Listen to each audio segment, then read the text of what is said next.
ce qu'on vient d'attendre dans Soninké. Première chose, quand on vient ici à Médine, ou même avant qu'on vienne, je pense les jours de la formation, j'avais expliqué ces trois choses. Si on est là, c'est le Seigneur qui vous a choisi de venir ici. Si c'est à propos de l'argent, il y a des personnes à Paris, ils possèdent plus que vous. Et s'il y a d'autres choses aussi, idem. Mais si Allah choisit quelqu'un, tu viendras. Si Allah il a dit non à quelqu'un aussi, peut-être aujourd'hui il dit non, mais demain oui, c'est pareil aussi. Donc si on est là, il faut remercier surtout le Seigneur subhanahu wa ta'ala. Toujours. Le remerciement, Allah il aime son serviteur qui toujours, il le remercie toujours. Vous savez, Daoud alayhi salam, il y avait des prophètes, des messagers. Allah il parle que c'était parmi les serviteurs ou parmi les messagers qui toujours ils sont remerciants. Toujours ils remercient le Seigneur subhanahu wa ta'ala. Et dites-vous aussi, chaque fois que tu dis Alhamdulillah, tu remercies le Seigneur subhanahu wa ta'ala et tu rajoutes. C'est comme ça il nous a dit dans Surat Ibrahim. وَإِذْ تَأَذَّنَ رَبُّكُمْ لَإِنْ شَكَرْتُمْ لَأَزِيدَنَّكُمْ. Allah nous a promis chaque fois qu'on le remercie, il nous rajoute. Et ça c'est des choses, c'est pas négligeable, habab al-kiram. Donc la sincérité d'abord, comme il a dit, si on n'a pas la sincérité, c'est zéro. Même le prophète sallallahu alayhi wa sallam, s'il n'y a pas la sincérité et à l'association, les œuvres ne seront pas acceptées au niveau d'Allah subhanahu wa ta'ala. Quiconque souhaite que ces œuvres soient acceptées, il faut la sincérité. Je pense que c'est parti, j'ai détaillé ici quand nous étions à Paris, les jours de la formation. La patience également. Si on est là, on ne vient pas le même endroit. Et on ne se connaissait pas. Donc là, si on est dans la chambre, soyez patient, de faire attention dans la mosquée et soyez au rendez-vous aussi, comme le cas de demain. Si on a des 7h20, il faut qu'on soit à la réception. Il ne faut pas qu'on vienne 7h30 ou 40. Sinon là, après, on va rater des choses aussi. Barakallahu fikum. Donc ça, c'est juste le début. Alors, si on regarde pourquoi on est là ici à Médine, on sait quand même que c'est une bonne cause. À Médine, ici, c'est parmi les endroits que le prophète sallallahu alayhi wa sallam nous a conseillé d'y aller. Préparer les valises, de dire voilà, je me rends tel endroit. C'est permis de faire ces trois endroits, comme il y a des hadiths authentiques du prophète sallallahu alayhi wa sallam. La tushaddu rihalu illa.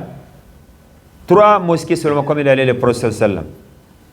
Et ces 3 mosquées, le prophète nous a dit ici, celle de Médine, celle de la Mecque et celle de Palestine aussi. Donc nous, alhamdulillah, on est là aujourd'hui. Alors si on est là, on n'oublie pas qu'on est venu uniquement pour adorer le Seigneur subhanahu wa ta'ala. Pas pour autre chose.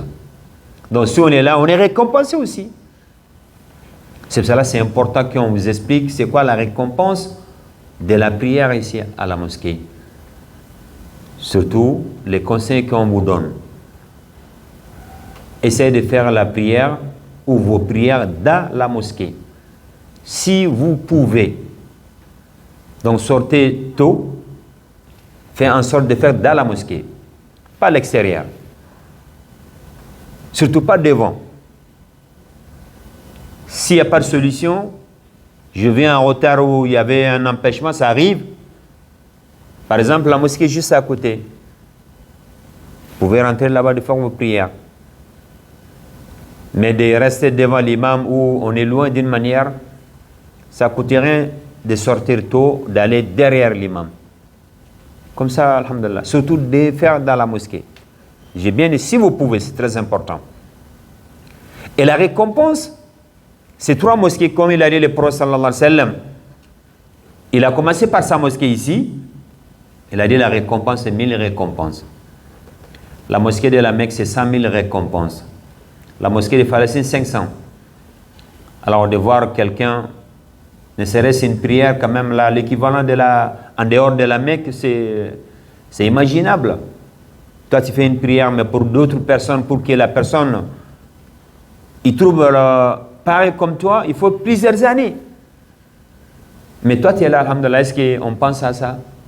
Est-ce qu'on arrive à méditer correctement, de dire, ah, moi je suis là, donc là je ne dois pas négliger mes prières. Mais j'ai bien dit, s'il y a une excuse valable, ça arrive, je n'ai pas pu aller à la mosquée, je fais dans la chambre. Mais de sortir en même temps, de faire juste à côté, et ça c'est regrettable pour moi. Et si ça arrive, il n'y a pas de place vraiment du tout, qu'on n'arrive pas à avancer parce qu'ils ont tout bloqué, ça c'est autre chose. Mais si on sort tôt, alhamdulillah, on fait dans la mosquée, il y a que quelques jours seulement. Taïb. Et d'autres choses qu'on ne doit pas oublier, ahbab al-kiram, beaucoup de prières sur le prophète sallallahu alayhi wa sallam. Des prières, de multiplier la salutation et la prière sur le prophète sallallahu alayhi wa sallam. Vous savez, si on est à Paris ou on est à l'extérieur d'ici, quand je dis ici à Médine, on prie sur le prophète sallallahu alayhi wa sallam. Chaque fois qu'on prie sur le prophète sallallahu alayhi wa sallam, il y a un ange qui ramène notre salutation au prophète sallallahu alayhi wa sallam. C'est un hadith authentique, lui-même il nous a dit. Et il nous répond aussi. Un ange il ramène. Mais imagine, toi tu es juste à quelques mètres de sallallahu alayhi wa sallam. D'ici Paris, plus de 5000 et quelques kilomètres. Ou n'importe où au monde, on dit Allahumma salli ala Muhammad sallallahu alayhi wa sallam. Un ange il ramène ta salutation avec ton nom et prénom. Précisément. Alors toi-même, tu es juste à côté de lui. Profite. Beaucoup de salutations, beaucoup de prières sur lui, sallallahu alayhi wa sallam. C'est pour cela, nous les hommes, hier soir, on est passé devant. Hein? Devant? Sallallahu alayhi wa sallam. Bon, Issa, il était avec nous, masha'Allah. Avec nous les hommes, on a le droit de passer. Hier, on est passé. On commence d'abord celle de prophète sallallahu alayhi wa sallam. Parce que les trois tombeaux, ils sont là-bas. Abu Bakr, le prophète sallallahu alayhi wa sallam d'abord. Abu Bakr ainsi qu'Omar. Et au musée, Inch'Allah, vous allez voir les détails. Comment ils sont enterrés, comme il vient de dire Cheikh. Le prophète sallallahu d'abord, c'était dans la chambre de Aïcha. Il faut savoir que les tombeaux, ils ne sont pas enterrés dans la mosquée. Ou les corps, ils ne sont pas enterrés dans la mosquée. Mais c'est la mosquée qu'ils ont agrandi la mosquée. Maintenant, les tombeaux où ils sont intégrés dans la mosquée. Mais avant, ce n'était pas le cas. Haja, je pense qu'elle a tout compris. Hein. Tu as tout compris, c'est bon? Oui, j'ai compris. Je pense que c'était au téléphone. Après, il y aura des questions. Hein. Toi, tu as compris en soninké, hein? Ah oui, bien sûr. Ah bon, vu qu'elle a compris en soninké, ça va. Alors là-bas, ce n'était pas dans la mosquée. Parce qu'il y en a qui trouvent des excuses non valables. Que vous dites qu'il ne faut pas enterrer dans la mosquée les corps, ainsi de suite. Ils vont dire, ben, regarde, la mosquée, les corps, ils sont où? Alors, si quelqu'un ne connaît pas sa religion, la réponse, ça doit être là. C'est oui ou non? Oui, Yatabari. On dit oui ou non. Mais est-ce que c'est le cas? Alors, donc là, il faut qu'on soit vigilant, attentif, de dire oui. Quand ils ont enterré les prophètes, parce que les messagers de Dieu, alayhimus salatu wassalam, on enterre là où ils sont décédés. Donc le prophète sallam, là où il est décédé, c'était dans la chambre de Aïcha radallahu anha, donc ils ont enterré là-bas. Abu Bakr aussi, donc il était enterré dans la chambre de sa fille Aïcha radallahu anha. Et les décors, ils sont là, mais Aïcha, elle dort à côté, hein. Il n'y avait pas de mur, hein, juste un rideau. Elle dort là, les décors ils sont là. Les décors, c'est le prophète sallam et son père, Abu Bakr Siddiq radallahu anhu. Maintenant, lorsque Omar est décédé, ils ont enterré Omar aussi là-bas. C'est à partir de là, ils ont mis des murs. Parce que Omar, ce n'est pas le mahram de Aïcha radallahu anha. Des murs. Et de là, jusqu'à la mort d'Aïcha radallahu anha, elle dormait avec hijab. Parce qu'elle disait quand même, même lorsque Omar était vivant, radallahu anhum, Aïcha radallahu anha, toujours avec des respects. Ça montre que les sahaba du prophète sallam, il y avait des respects entre eux. Des hijabs seulement, elle a dit non. Même quand il était vivant, je n'ai jamais enlevé le hijab. Et même quand il est décédé aussi, c'est idem aussi. Donc elle dort à côté, mais elle dort avec le hijab. Quand il y avait son mari ainsi que son père, ce n'était pas le cas. Ça montre l'importance de Omar radiallahu anhu, sa place aussi. Ça ne veut pas dire que le prophète sallallahu alayhi wa sallam, on sait quand même leur place, c'est masha'Allah. Ça, c'est juste celle de Omar radiallahu anhu. Et si lorsque nous allons passer dans le musée, vous allez voir comment ils sont enterrés et comment Aïcha, elle dormait aussi. Ça, c'est dans la mosquée. Et après, si on est à Médine, comme nous on a fait, on a passé, on a salué le prophète et ses deux compagnons. On fait dua pour eux, mais surtout on ne doit pas demander à eux le dua. Et après on sort. Bon, il y a quelques endroits ici à Médine qu'on a le droit de visiter, ou que c'est nécessaire de visiter. C'est l'essentiel aussi. Il y a des endroits d'aller visiter, ce n'est pas interdit. Mais pas comme certains endroits. Il y a Al-Baqi aussi à côté. Baqi al-Gharqadi. Al-Baqi al-Gharqadi, là-bas aussi, le troisième calife, il est enterré là-bas. Osman radiallahu anhu. Les épouses des prophètes sallallahu alayhi wa sallam. Ils sont tous là-bas. Elles sont tous là-bas, excepté Khadija et, on a dit qui? Maïmouna radiallahu anhu ajma'in. Maïmouna, c'est à la rentrée de Médine, à la Mecque.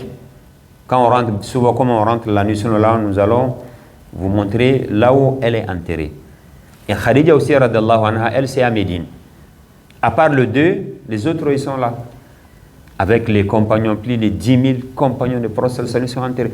Et même la prière de l'Aïcha, après, on a fait Salatul Janaza. Donc là, il l'enterre ici. Jusqu'au jour d'aujourd'hui, il y a l'enterrement là-bas. Donc ça, c'est Baqi. Nous, les hommes, on a la possibilité d'aller là-bas aussi, Inch'Allah. On fait dua pour les gens de Baqi. Dans le cimetière, si on rentre, on fait dua comme il faisait le prophète sallallahu alayhi wa sallam. N'importe quel cimetière. Demain, nous allons répéter cette dua aussi. Car là, nous allons visiter le cimetière de Uhud aussi. Quand on dit Assalamu alaikum ya ahla diyara milal muslimin wal mu'minin. Inch'Allahu nahnu bikum lahiqun. Ghafara Allahu lana wa lakum. Ou on est afa Allahu anna wa ankum. Ça, c'est le dua. N'importe quel cimetière, si on rentre, on fait cette dua. Demain, nous allons vous détailler, Inch'Allah. Donc, après Baqi', des endroits, bon, je ne dis pas le plus important par rapport aux autres, mais parmi, c'est Quba. La première mosquée construite en islam, c'est Quba. C'est pour cela qu'on n'oublie pas. Demain, avant de partir, on a dit 7h30, 7h20 à la réception, faites vos ablutions avant de descendre. Même si on perd les ablutions, il n'y a pas de problème. On refait là-bas, alhamdulillah. Mais on est sorti avec les ablutions. Le prophète sallallahu alayhi wa sallam, toujours nous on essaie de se planifier, de se programmer comme le jour que le prophète sallallahu alayhi wa sallam il partait. Sauf si on n'a pas une solution. Ibn Umar radiallahu anhu, il disait que le prophète c'est le samedi. Généralement lui il se rend là-bas. C'est pour cela, demain, il va y avoir beaucoup de monde. Parce qu'il y en a, il essaie quand même de caler au samedi. Pourquoi samedi? Parce que le prophète sallam, il partait là-bas samedi. Souvent sur les montures, souvent à pied. Hein. À Quba. Si vous voyez que le prophète quitte ici dans cette mosquée, on a dit chaque prière, il y a 1000 récompenses. Et en même temps, il part à Quba, ça montre l'importance. Donc c'est pour cela, si nous on est là aussi, on profite. On fait les ablutions ici, on rentre dans la mosquée, 2 unités de prière seulement. La récompense de l'Umrah. C'est ça, il a dit Man tatahara fi baytihi. Summa ata masjid Quba. Wa salla fihi salatan. N'importe quelle prière, c'est pas obligatoire que ce soit le fard. Nafila, 2 rakas seulement, on a la récompense de l'Umrah complet. Alors, l'Umrah, c'est à la Mecque.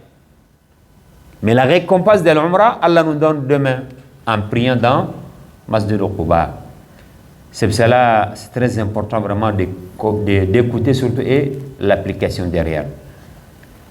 Alors, vu qu'on a dit 2 rakas, on a la récompense de l'Umrah. Donc, Cheikh il a dit, Kunda Arakadan ça le type peut-être Umrah Ngabembara Jenkita.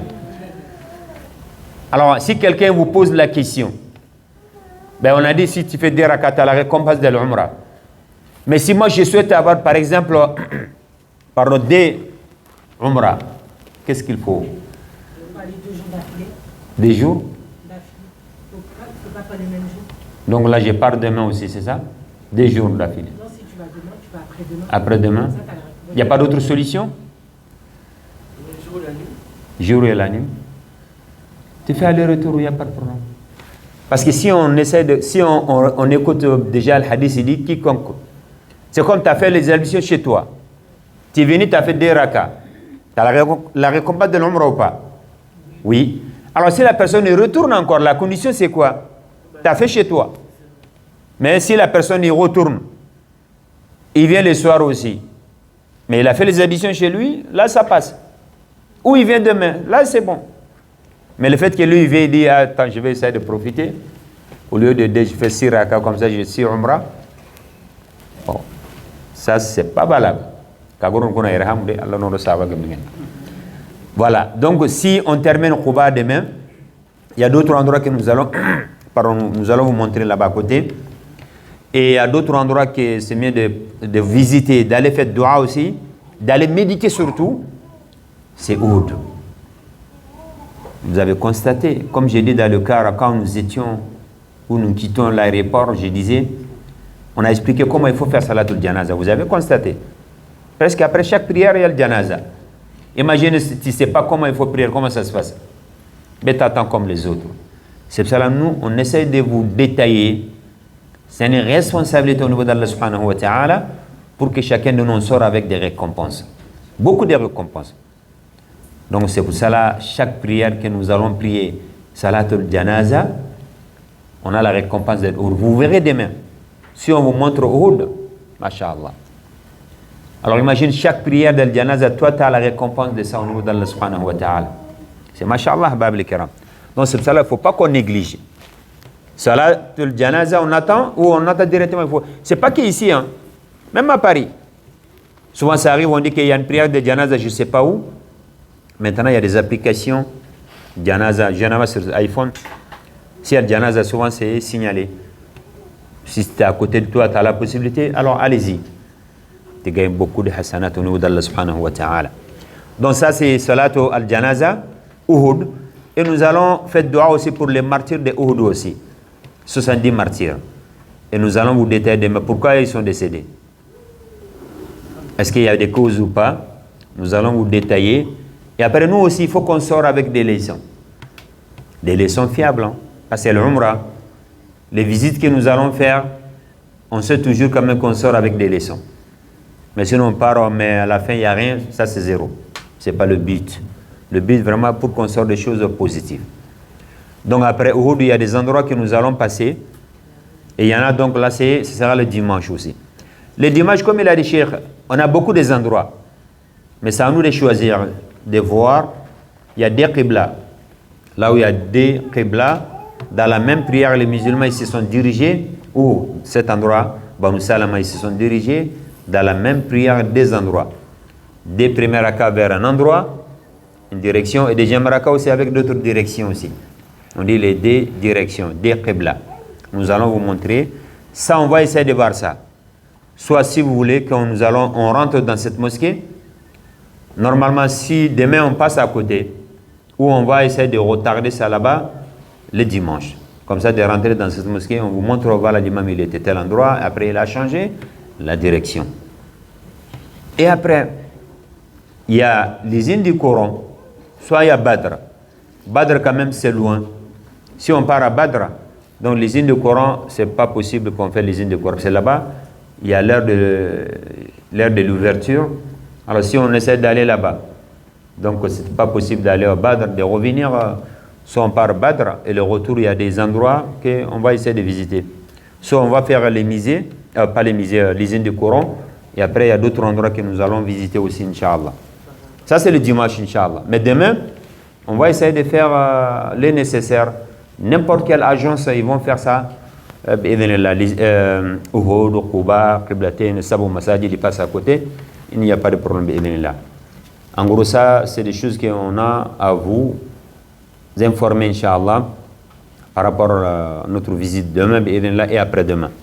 Et dans l'écart, demain, nous allons prendre un par un les détails plus. Parce qu'on a dit, la première mosquée qui a été construite en islam, c'est Quba. Donc, par qui? Nous allons vous détailler. Et la mosquée de Jumu'ah aussi, là où le prophète il a dirigé premier Jumu'ah, parce que quand il était à Quba, il a fait quelques jours là-bas, de lundi jusqu'à vendredi. Il a quitté là-bas vendredi. Dans le chemin, il a dirigé la prière de Janaz à un endroit. Donc nous allons vous montrer cet endroit aussi. Et un endroit aussi, il y a des jardins aussi pour jardin de palmiers. Ceux qui souhaitent acheter des dattes, il y a généralement plusieurs, on peut dire, il y en a beaucoup. Des dates, si les personnes qui souhaitent acheter, il y a Adjoua et ainsi de suite. Si on est Adjoua, donc nous allons vous détailler aussi c'est quoi Adjoua. Donc voilà.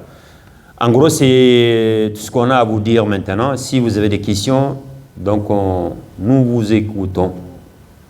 On a été négocié maga, ou à Terinkana, ou à la Nyagana Allah Noru Sahaba Gimgani. سبحانك اللهم وبحمدك نشهد أن لا إله إلا أنت نستغفرك ونتوب إليك وآخر دعوانا أن الحمد لله رب العالمين. S'il y a des questions, ou à Terinkana.